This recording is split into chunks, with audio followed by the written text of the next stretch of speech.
हाय viewers, StrayToView.com में आपका फिर से स्वागत है। और हम बात कर रहे हैं MS Word 2007 के बारे में। MS Word 2007 में हमारा आज का टॉपिक है मैक्रो का प्रयोग करना। मैक्रो का प्रयोग व्यू टैब के अंतर्गत हम सीखेंगे। तो चलिए फ्रेंड्स, सीखते हैं कि मैक्रो क्या है और क्या इसका प्रयोग है। देखिए फ्रेंड्स, हमारे पास में ये व्यू टैब में सबसे एंड में एक मैक्रो का एक फ़ीचर है जो बहुत ही यूज़फुल है। यूज़फुल ये कहाँ पर है मैं आपको बता दूँ।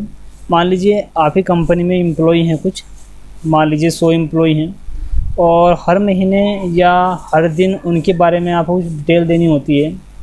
तो आपको उन एम्प्लॉय की बार बार नाम लिखने होंगे, जिसमें आपको बहुत दिक्कत होगी। उसमें आपकी हेल्प मैक्रो बहुत ज़्यादा कर सकता है। देख कैसे करेगा। मैं यहाँ पर देखिए मैक्रो पे जाऊँगा और रिकॉर्ड मैक्रो पे जाऊँगा और यहाँ पे मैक्रो का नाम दे देता हूँ। मैंने यहाँ पे दिया एम्प्लॉय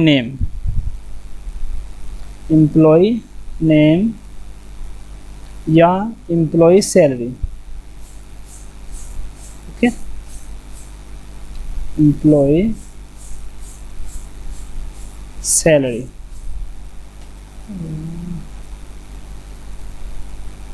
और मैं यहाँ पर बटन पर क्लिक किया।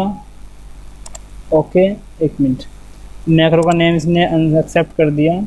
दोबारा देते हैं, मैक्रो 2 का नाम ही दे देते हैं और यहाँ से ओके करते हैं। यहाँ पे ऐड किया, ओके किया। ये देखिए हमारा मैक्रो रिकॉर्ड होना शुरू हो गया है। जो भी अब हम लिखेंगे वो MS वर्ड रिकॉर्ड करता जाएगा। देख कैसे। मान लीजिए मैंने कहा एम्प्लॉय का नाम यहाँ पर हो गया,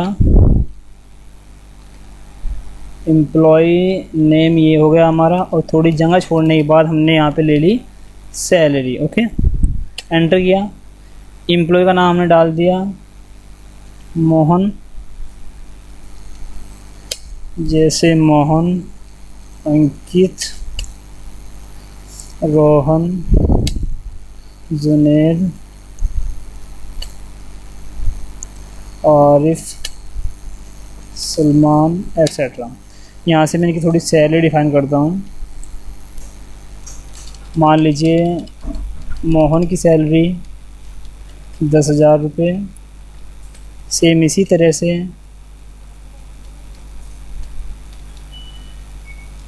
मान लीजिए अंकित की सैलरी 9,500 और रोहन की सैलरी 7,800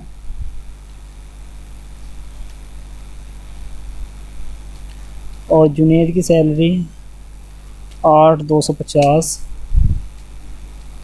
और आरिफ की सैलरी मान लीजिए हम ले लेते हैं 7,850 रुपये